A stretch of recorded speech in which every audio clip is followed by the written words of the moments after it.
Assalamu alaikum masu kallon mu. Barkamu da warhaka. Barkamu da sake kasancewa da ku a shafin mun labaran mu na yau da kullum. A yau za mu tattauna kan wani abu da ya faru a garin Abuja, inda 'yan sanda suka yi amfani da hayaki mai sa hawaye wato barkonon tsohuwa domin tarmatsa masu zanga-zanga a wata kasuwa da ke tsakiyar birnin. Wannan zanga-zangar ta jawo cece-kuce musamman gani yadda ta ratsa al'umma a babban birnin Najeriya. Zanga-zangar waɗanda suka haɗa da 'yan kasuwa da wasu mazauna unguwar sun fito ne domin nuna rashin amincewarsu da wasu manufofi da suka ce gwamnatin birnin na aiwatarwa. Musamman akwai batun ƙarin kuɗaɗen haraji da kuma wasu tsare-tsaren da suka shafi kasuwar da suke fata suna shan wahala wajen samun riba.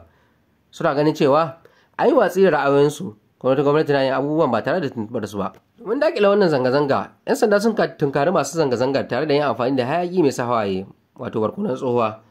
Wannan mataki ya jawo cece-kuce inda masu zanga-zangar suka yi ƙorafi cewa an yi amfani da ƙarfi fiye da kima. Sun ce suna gudanar da zanga-zangar cikin lumana ne, amma jami'an tsaro sun tarwatsa su da hayaki mai sa hawaye ba tare da la'akari da yanayin da suke ciki ba. Ɗaya daga cikin jagororin masu zanga-zangar ya bayyana cewa suna zanga-zangar ne don su jawo hankalin gwamnati game da matsalolin da suke fuskanta.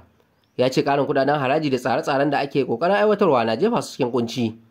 Sun ce ba za su daina neman haƙƙinsu ba har sai an ɗauki mataki da zai taimaka musu. A bangaren 'yan sanda kuwa sun bayyana cewa zanga-zangar ta fara fita daga iko ne, kuma wasu daga cikin masu zanga-zangar sun fara tada rikici. Lamarin da ya sa dole suka yi amfani da hayaki mai sa hawaye. Sun ce sun ɗauki matakan da suka dace wajen ƙara lafiyar jama'a da dukiyoyinsu, kuma za su ci gaba da tsara zaman lafiya a duk faɗin birnin. Wannan lamari ya tayar da hankali a Abuja, musamman a kasuwar da lamarin ya faru.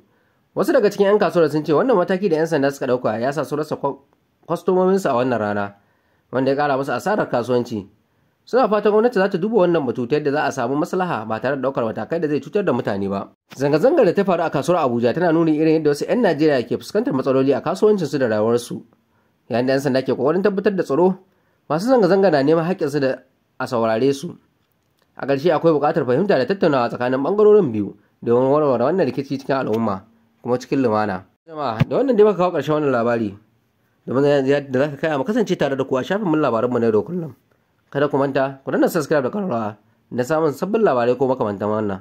Mun gode da kasancewa tare da ku, sai an jima.